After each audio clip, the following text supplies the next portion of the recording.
The wisdom of animals.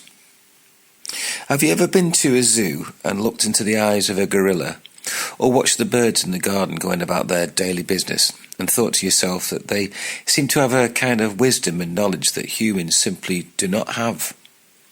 I have, and the last time I was looking at a beautiful silverback, who occasionally glanced back in my direction, I was unsure who was the exhibit, him or me.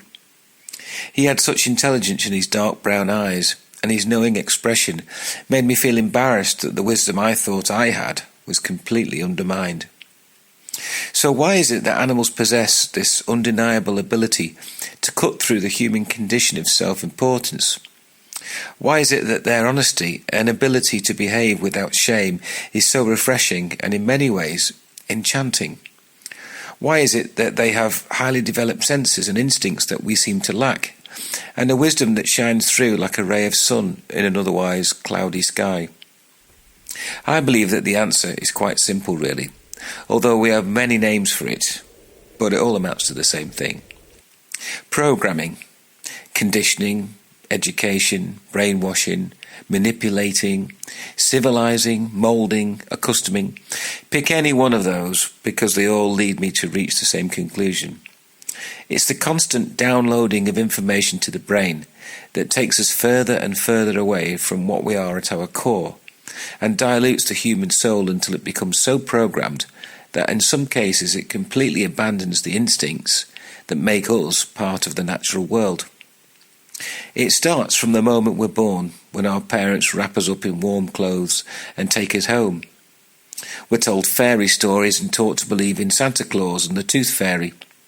We learn nursery rhymes, and before we can even speak, we're being programmed to expect a world that cannot exist in reality.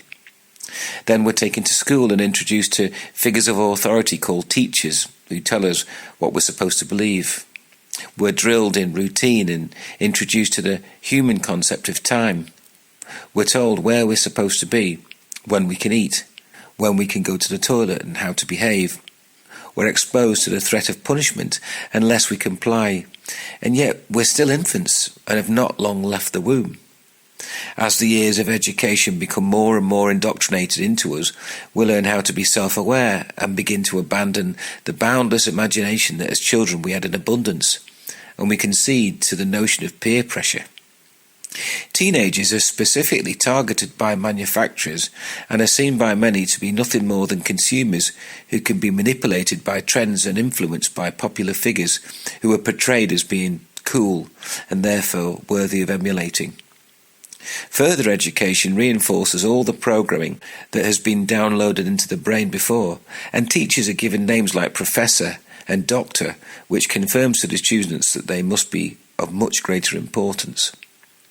After the best part of 20 years of brain manipulation by what we call the education system, it's little wonder that people have almost lost the ability to think for themselves, especially when you consider that they are also being bombarded with the same level of programming in their spare time, when they're watching television or surfing the internet, with companies like Facebook and Amazon harvesting personal information via algorithms and using the data to immerse them in yet more subliminal messages.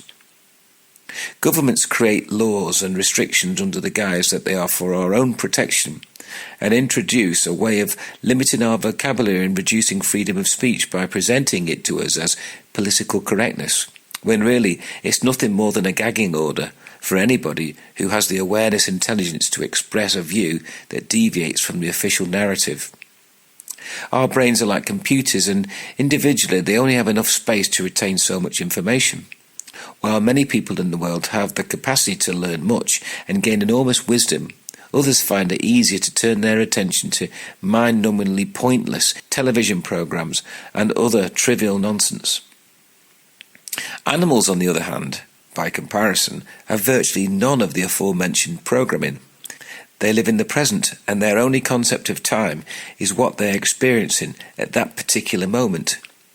They have space in their lives to think deeply and connect with natural forces which humans abandoned long ago. They have no sense of self-image and are oblivious to the opinions of others.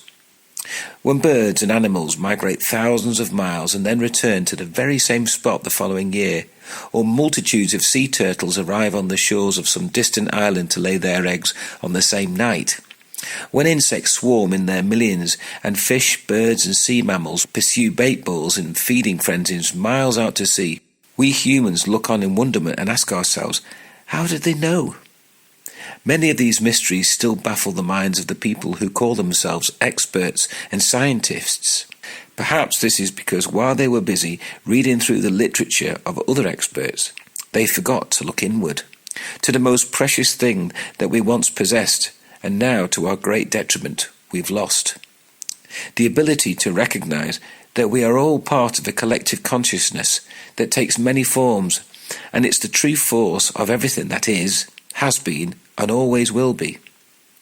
Animals live in harmony with their surroundings and are truly deserving of a place on this planet, which man in his arrogance continues to destroy at an alarming rate.